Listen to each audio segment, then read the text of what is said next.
The abdication of Queen Margaret was the starting signal for the beginning of the era of Frederick and Mary of Denmark.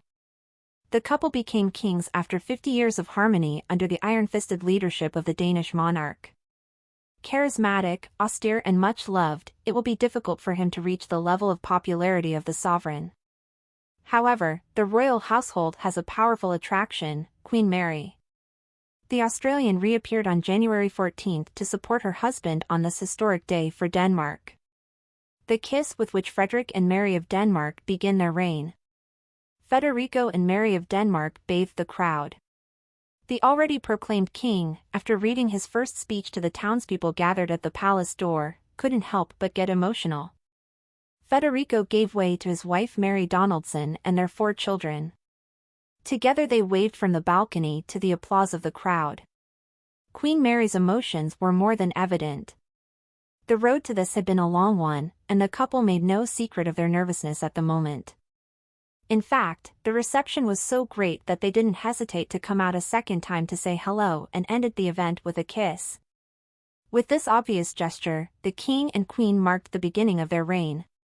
A kiss that symbolizes your union and the strength of your marriage. After the scandals, after the photos of Genovieve Casanova, after the many arguments, Federico and Mary of Denmark are now kings.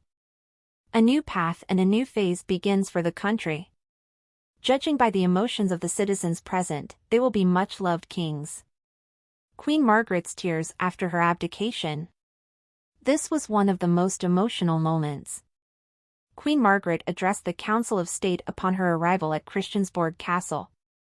There, in the presence of her son Federico and grandson Christian, he signed his abdication. As soon as the document was signed, the Queen stood up and pointed out the place to her son. With a very maternal look and on the verge of tears, the Queen gave way to the new king. Federico bowed to his mother and proceeded to sign the document. Next to him was Prince Christian, already heir to the Danish throne. Queen Margaret immediately left the room, heading back to her residence. Kings Frederick and Mary hold a small reception for the country's highest authorities before addressing the citizens from the balcony. The final walk of Princes Frederick and Mary of Denmark. A few minutes later, Princes Frederick and Mary of Denmark left the palace in a car. The future queen chose white, the same color that Letizia wore during the last great act of the Spanish crown. Greeting the townspeople, they moved towards Christiansborg Castle. A few moments later, Queen Margaret left her residence, this time in a horse-drawn carriage to follow the same route as her son and daughter-in-law. Prince Christian also visited the castle in another vehicle. Along the route, hundreds of citizens responded to the crown's call. Queen Margaret, after more than 50 years on the throne, is giving way to her son, and the Danes did not want to let that go. The Queen's popularity and the affection shown to her during her reign continued. Margaret, as had happened in Spain, would continue to hold the title of queen and would only serve as regent when her son Federico and grandson Christian were out of the country. Queen Margarita's abdication. At exactly 1:35 p.m., the motionless Princes Frederick and Mary of Denmark left Amalienborg Palace in the direction of Christiansborg Castle, where the Council of State was held. It was a great moment when Queen Margaret signed her abdication and her son Frederick was immediately proclaimed king.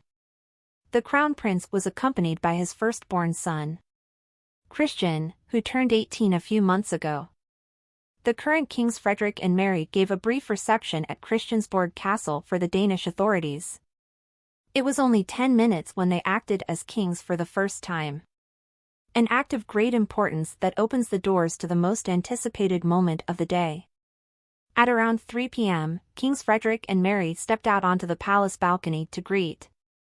It was then that the Prime Minister proclaimed the new king and made his first speech as monarch.